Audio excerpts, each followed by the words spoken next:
ഞാൻ ഭക്ഷണം കഴിച്ചു പോയി അന്ന് 3 മണിയായപ്പോൾ. എനിക്കറിയില്ലായിരുന്നു 2018-ലും 2019-ലും ദുരന്തം ഉണ്ടായിരുന്നപ്പോൾ അന്നത്തെ മുഖ്യമന്ത്രി നിരാഹാരമാണ് ഇരുന്നതെന്ന് എനിക്ക് അറിയില്ലായിരുന്നു. പരിഹാസം ഇതാണ് ഇന്നത്തെ പത്രസമ്മേളനത്തിൽ നമ്മൾ ആകെ കണ്ടത്. കൃത്യമായിട്ട് എന്തെങ്കിലും ഒരു കാര്യത്തിന് ഉത്തരമുണ്ടോ എന്ന് വെച്ച് കഴിഞ്ഞാൽ ഇല്ല, പരിഹാസം. സുഹൃത്തുക്കളെ, വി.ഡി. സതീശൻ എന്ന് പറയുന്ന നമ്മുടെ മുഖ്യമന്ത്രി ഒരു നല്ല മാതൃകയാണ് എന്നാണ് എനിക്ക് തോന്നിപ്പോകുന്നത്. ഒരു മികച്ച മാതൃകയാണ് നമ്മുടെ മുഖ്യമന്ത്രി. ഇനിയും കാലമേറെ കഴിഞ്ഞു പോകും നമ്മുടെ കേരളത്തിൽ. ഒരുപക്ഷെ വി.ഡി. സതീശൻ, അതിനുശേഷം ഇനി വേറെ ആരെങ്കിലും, അങ്ങനെ ഇനിയും എത്രയോ ഇലക്ഷനുകൾ, എത്രയോ മുഖ്യമന്ത്രിമാർ നമ്മുടെ കേരളത്തിൽ ഇനിയും വരാനുണ്ട്. അങ്ങനെ ഇനിയൊരു കാലഘട്ടത്തിൽ ഒരു മുഖ്യമന്ത്രി വരികയാണ്. ആ ഒരു കാലഘട്ടത്തിൽ ഈ പറയുന്ന പോലെ എന്തെങ്കിലും പ്രളയ സമാനമായ പ്രശ്നങ്ങൾ നമ്മുടെ കേരളത്തിൽ ഉണ്ടാകുമെന്ന് വിചാരിക്കുക. ആ മുഖ്യമന്ത്രിക്ക് ഒരു കാരണവശാലും ആ ഒരു പ്രളയ സ്ഥലത്തേക്ക് പോവുകയോ അവിടെ സന്ദർശിക്കുകയോ ഒന്നും വേണ്ടി വരില്ല. പോവുകയേ ചെയ്യരുത്. കാരണം ഇവിടെ ആ പ്രളയ സ്ഥലത്തേക്ക് ഒന്നും പോകേണ്ട. അതിനു പകരം മറ്റു പരിപാടികൾ, മറ്റു ബിസിനസ് പരിപാടികൾ, മറ്റു കട ഉദ്ഘാടനങ്ങൾ, മറ്റു സുഹൃത്തുക്കളെ വീട്ടിലേക്കുള്ള സദ്യ ഉണ്ണാൻ പോവൽ, ബിരിയാണി തിന്നാൻ പോവൽ, ഇത്തരം പരിപാടികൾക്കൊക്കെ പോകാം എന്ന ഒരു മാതൃക നമ്മുടെ മുമ്പിൽ ഉണ്ടാക്കി വെച്ചിട്ടുണ്ട് നമ്മുടെ ഇപ്പോഴത്തെ മുഖ്യമന്ത്രി. ഒപ്പം തന്നെ ഇതെല്ലാം കഴിഞ്ഞിട്ട് തിരിച്ച് ഒരു പത്രസമ്മേളനത്തിൽ വരുമ്പോൾ, സർ, പ്രളയം ഉണ്ടായപ്പോൾ താങ്കൾ പൊന്നാനിയിൽ എവിടെയോ അല്ലെങ്കിൽ ഏതെങ്കിലും അന്ന് എവിടെയെങ്കിലും ഒരു ഭക്ഷണം കഴിക്കാനാണല്ലോ പോയേ എന്ന് വെച്ച് കഴിഞ്ഞപ്പോൾ, ഞാനൊന്ന് ഉച്ചയ്ക്ക് ഭക്ഷണം കഴിച്ചു പോയി, മാപ്പാക്കണം, എനിക്കറിയില്ലായിരുന്നു അങ്ങനെ ചെയ്യാൻ പാടില്ല എന്ന്. എനിക്കറിയില്ലായിരുന്നു അങ്ങനെ ചെയ്യാൻ പാടില്ലായിരുന്നെന്ന്. പിണറായി വിജയൻ അന്ന് പട്ടിണി കെടുക്കുകയായിരുന്നല്ലോ എന്ന് പറയുന്ന പരിഹാസത്തിനൊക്കെ അപ്പുറത്തേക്ക് അതിന് പുറകിൽ വേറെയും കുറെ കാര്യങ്ങളില്ലേ? ഒരു ഫുട്ബോൾ കളി അല്ലെങ്കിൽ ഒരു ക്രിക്കറ്റ് കളി, അതിന്റെ പരാജയം മുഴുവൻ ഏറ്റെടുക്കേണ്ടി വരിക പലപ്പോഴും അതിന്റെ ക്യാപ്റ്റനാണ്. നമ്മുടെ മന്ത്രിസഭയുടെ ക്യാപ്റ്റൻ അത് നമ്മുടെ മുഖ്യമന്ത്രിയാണ്. നമുക്ക് അഭിമാനത്തോടെ പറയാൻ കഴിയണം, നമ്മുടെ മുഖ്യമന്ത്രി ഉണ്ടായിരുന്നു മുമ്പിൽ നിന്ന് നയിക്കാൻ. അങ്ങനൊരു നയിക്കലിന്റെ വർത്തമാനമോ നയിക്കലിന്റെ ഒരു ചടുലമായിട്ടുള്ള നിർദ്ദേശങ്ങളോ ആഹ്വാനങ്ങളോ ഒരു സമാധാനപ്പെടുത്തലോ ഉണ്ടായിട്ടില്ല എന്നുള്ളതാണ്. ഇതൊക്കെ സ്വാഭാവികമായിട്ട് അവിടെ ഇവിടെയൊക്കെ നടക്കും, അതൊന്നും അത്ര ഒരു കാര്യമാക്കേണ്ട കാര്യമില്ല എന്ന രീതിയിലായിരുന്നു കാര്യങ്ങളൊക്കെ മുന്നോട്ട് പോയിരുന്നത്. ഇന്ന് തന്നെ വന്നപ്പോൾ കഴിഞ്ഞ മുഖ്യമന്ത്രി എന്ന് വെച്ച് 2018 പിണറായി വിജയൻ പട്ടിണി കെടുക്കുകയായിരുന്നു എന്ന് എനിക്കറിയില്ലായിരുന്നു. സർ, നിങ്ങൾ ഭക്ഷണം കഴിച്ചതല്ല വിഷയം. ആരും ഭക്ഷണം കഴിച്ചതല്ല വിഷയം. ഭക്ഷണം കഴിക്കണം. 3 നേരവും 4 നേരവും കഴിയുമെങ്കിൽ 3 മണിക്കൂർ ഇടവിട്ട് ഭക്ഷണം കഴിക്കണം. 3 മണിക്കൂർ നേരം ഒരു ഭക്ഷണം ദഹിക്കാനുള്ള സമയം, 3 മണിക്കൂർ ഇടവിട്ട് ഭക്ഷണം കഴിക്കണം. നന്നായിട്ട് വർക്കൗട്ടൊക്കെ ചെയ്യുന്ന ആളുകൾ അങ്ങനെ കഴിക്കാം, ഒരു പ്രശ്നമല്ല, അല്പാൽപ്പായിട്ട് കഴിക്കാം. ഇനി അതിൻ്റെ ഇടയ്ക്കും ഭക്ഷണവും വെള്ളം കഴിക്കാൻ പറ്റിയ അപ്പോഴൊക്കെ കഴിക്കണം. നല്ല ആരോഗ്യവാനായി തന്നെ നമ്മുടെ മന്ത്രിമാരും മുഖ്യമന്ത്രിമാരും പ്രതിപക്ഷ നേതാവും ഒക്കെ ആരോഗ്യവാന്മാരായി തന്നെ മുന്നോട്ട് പോകണം. ഇവിടെ ഭക്ഷണം കഴിച്ചതാണ് എന്ന വിഷയത്തിലേക്ക് ഈ ഒരു വിഷയത്തെ അങ്ങോട്ട് ചുരുക്കുകയാണ്. ഭക്ഷണം കഴിച്ചതല്ല വിഷയം.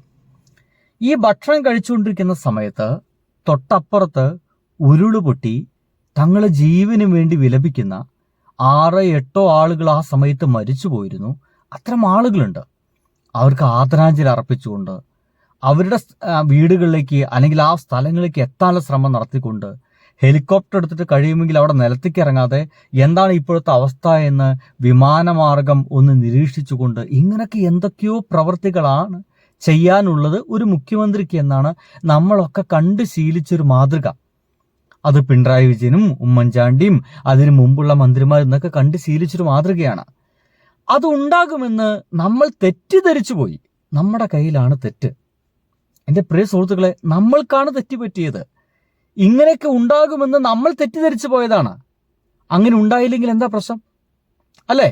അതിലിപ്പോൾ അദ്ദേഹം വളരെ പരിഹാസപൂർവ്വം പറയുന്നത്, അയ്യോ ഞാൻ ഭക്ഷണം കഴിച്ചുപോയി, മാപ്പാക്കണം എന്ന് വളരെ പരിഹാസപൂർവ്വം പറയുന്നത് അത് തന്നെയല്ലേ? ഭക്ഷണം കഴിച്ചുപോയി.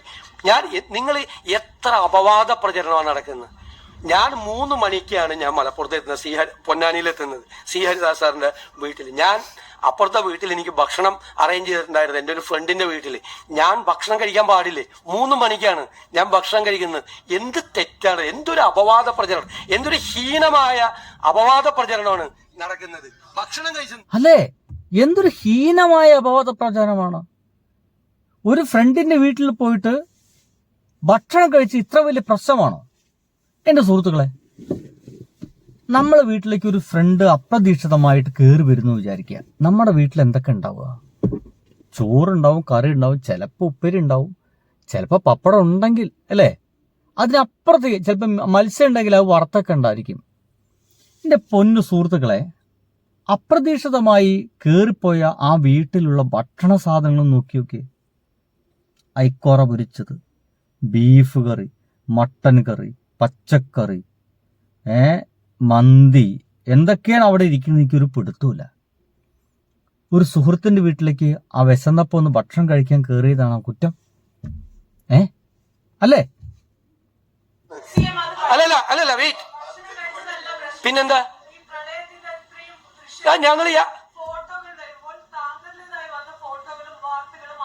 ഞാൻ ഭക്ഷണം കഴിക്കുന്ന യെസ്, ആ മാധ്യമപ്രവർത്തകർ കൃത്യമായിട്ട് പറയുന്നു. എന്താണ് പറഞ്ഞേ? സീമേ, നിങ്ങൾ ഭക്ഷണം കഴിച്ചൊരു വിഷയമേ അല്ല. താങ്കൾ ഭക്ഷണം കഴിച്ചുകൊണ്ടിരിക്കുന്ന സമയത്ത്, ഈ കേരളം ഭരിച്ചുകൊണ്ടിരിക്കുന്ന താങ്കൾ ഭക്ഷണം കഴിച്ചുകൊണ്ടിരിക്കുന്ന സമയത്ത് തൊട്ടപ്പുറത്തുനിന്ന് വരുന്ന ചിത്രങ്ങൾ എന്തൊക്കെയാണ്? കേരളത്തിലെ എല്ലാ മാധ്യമങ്ങളിൽ വരുന്ന ചിത്രങ്ങൾ ആ പ്രളയവും അവിടെ മുങ്ങിപ്പോകുന്നവരും അവിടെ മരിച്ചുപോയവരെയും കാണാതായ ഒരു അമ്മയെയും മകനെയും അങ്ങനെയുള്ള ദൃശ്യങ്ങൾ മാത്രമായിരുന്നു നമ്മൾ കണ്ടുകൊണ്ടേയിരുന്നത്. ആ സമയത്ത് നമ്മുടെ മുഖ്യമന്ത്രിയായിട്ട് നമ്മൾ കാണണമെന്ന് ആഗ്രഹിക്കുന്ന ഒരു ദൃശ്യം ആ പ്രളയ ആ ഒരു നടന്ന സമയത്തേക്ക് ആ സ്ഥലത്തേക്ക് പോവുകയോ അതിനെ നിയന്ത്രിക്കുകയോ ചെയ്യുന്ന ഒരു നായകനെയാണ്. പക്ഷെ അതിന് പകരമായിട്ട് നമ്മൾ കണ്ടത് പൊന്നാനിയില് വിഭവസമൃദ്ധമായ ഭക്ഷണങ്ങൾക്കിടയിലിരുന്ന് ചിരിച്ചു കളിച്ച് ഭക്ഷണം കഴിക്കുന്ന ഒരു മനുഷ്യനാണ്. കേരള ജനത ഞെട്ടിപ്പോയി എന്നുള്ളതാണ്. ഇതാണോ നമ്മളെ മാതൃക? ഇങ്ങനെ ഭക്ഷണം കഴിക്കുന്നത്? പിണറായി വിജയൻ അന്ന് പട്ടിണിയാണോ എന്ന് പരിഹസിക്കില്ല ഇത്. ശരി, അദ്ദേഹവും ഭക്ഷണം കഴിച്ചിരുന്നു. പക്ഷേ ഇങ്ങനെ കഴിക്കുന്നതാണോ നിങ്ങൾ കണ്ടത്? ഇങ്ങനെ കഴിക്കുന്നതാണോ നമ്മളെല്ലാവരും കണ്ടത്? അല്ല, അത് നമ്മുടെ ഇപ്പോഴത്തെ പ്രിയപ്പെട്ട CM-നും അറിയാം. പക്ഷേ പരിഹാസമാണ് മുന്നിൽ. ഇനി കേൾക്ക്. എങ്ങനെ മാച്ച്, എന്ത് മാച്ചിങ് ആണുള്ളത്? നീലയും കറുപ്പുവാ. നിങ്ങളെന്താ ഒരു ഭക്ഷണം കഴിക്കുന്നത് ഫോട്ടോ എടുത്ത് പുറത്തു കൊടുത്തതിന് നിങ്ങൾ എന്താ ഔചിത്യമുള്ള നിങ്ങളുടെ ചോദ്യത്തിൽ? അല്ലത് ഭക്ഷണം കഴിച്ചോ, തെറ്റുപറ്റിപ്പോയി, ഇനി പോലെ ഭക്ഷണം കഴിക്കാതിരിക്കും. എങ്ങനെയുണ്ട്? ഔചിത്യമാണ് ചോദ്യത്തിനെന്ന്. ചോദ്യത്തിന് എന്താണ് ഔചിത്യക്കുറവുള്ളത്? ഉത്തരങ്ങത്തിനല്ലേ ഔചിത്യക്കുറവുള്ളത്? ഔചിത്യമില്ലാത്ത രീതിയിൽ പെരുമാറി എന്ന് നമ്മുടെ ജനങ്ങൾ മുഴുവൻ പറയുന്നത് താങ്കളുടെ പ്രവൃത്തിയിലെ അല്ലേ, നമ്മുടെ മുഖ്യമന്ത്രി പ്രവൃത്തിനല്ലേ ഔചിത്യമില്ലാതെ പെരുമാറി എന്ന് പറയുന്നത്? നിങ്ങൾ തന്നെ ആലോചിക്കുന്നേ. പ്രളയം നടന്നുകൊണ്ടിരിക്കുന്ന സമയത്ത് നമ്മുടെ പിണറായി വിജയൻ കട ഉദ്ഘാടനത്തിന് പോകുന്നു, ബിസിനസ് മീറ്റിങ്ങിന് പോകുന്നു, അമ്മായിയപ്പനെ കാണാൻ പോകുന്നു, സുഹൃത്തിന്റെ വീട്ടിലേക്ക്, അതും ദൂരദേശത്തുള്ള സുഹൃത്തിന്റെ വീട്ടിലേക്ക് ബിരിയാണി കഴിക്കാൻ പോകുന്നു എന്നീ ദൃശ്യങ്ങളാണ് വരുന്നതെങ്കിൽ അത് ഔചിത്യമില്ലായ്മ എന്ന് തന്നെയല്ല അതിന് പറയുക. ചോദ്യം എങ്ങനെയാണ് ഔചിത്യമില്ലാതായിട്ട് മാറുന്നത്? ചോദ്യമല്ലേ അല്ലേ? കഷ്ടം. എന്തൊരു മര്യാദകേടാണ്! എത്ര ഹീനമായിട്ടുള്ള പ്രചരണമാണ്. ഒരു സ്ഥലത്ത് ഭക്ഷണം കഴിക്കുന്നത്, ഒരു സ്ഥലത്ത് വെള്ളം എടുക്കുന്നു. അല്ല, ഒരു ചോദ്യത്തിന് മറുപടി പറ. അല്ല, ഇതിനൊന്നും മറുപടി പറ. എന്ത് ഔചിത്യക്കുറവാണ് ഭക്ഷണം കഴിച്ചതിന്? ഭക്ഷണം കഴിക്കാൻ പാടില്ലേ? നിങ്ങൾക്ക് വേറെ എന്തോ ദുരുദ്ദേശമുണ്ട് നിങ്ങൾ ചോദിക്കുന്നതിൽ. ഞാൻ ഭക്ഷണം കഴിച്ചു പോയി, നിങ്ങൾക്ക് വേറെ എന്തൊക്കെയോ ദുരുദ്ദേശമുണ്ടെന്ന് പറയുന്നത്. ഞാൻ ഈ ഒരു വാർത്തയെ വേണമെങ്കിൽ വേണ്ട, അതിപ്പോ ഇംഗ്ലീഷ് പത്രങ്ങളിലും മറ്റൊക്കെ ഇതൊക്കെ വന്നിരിക്കുന്നു. അത് വരാതിരിക്കുവോ? നമ്മൾ നാണം കെട്ടുപോകില്ല നമ്മുടെ കേരള ജനത ഈ ഒരു വിഷയത്തിൽ? പക്ഷെ അതിനെ പോലും ഇങ്ങനെ പരിഹാസം കൊണ്ടും ഞാൻ ഭക്ഷണം കഴിച്ചു പോയി, ഇനി ഞാൻ എവിടെയും തിന്നാൻ പോവില്ല എന്നീ പറയുന്ന ഡയലോഗ് കൊണ്ടാണോ ഇതിനെ പ്രതിരോധിക്കേണ്ടത്? ഇതിനെല്ലാം പ്രതിരോധിക്കേണ്ടത് ഇതാ ഇങ്ങനെയാണെന്ന് തോന്നിപ്പോകുന്നു.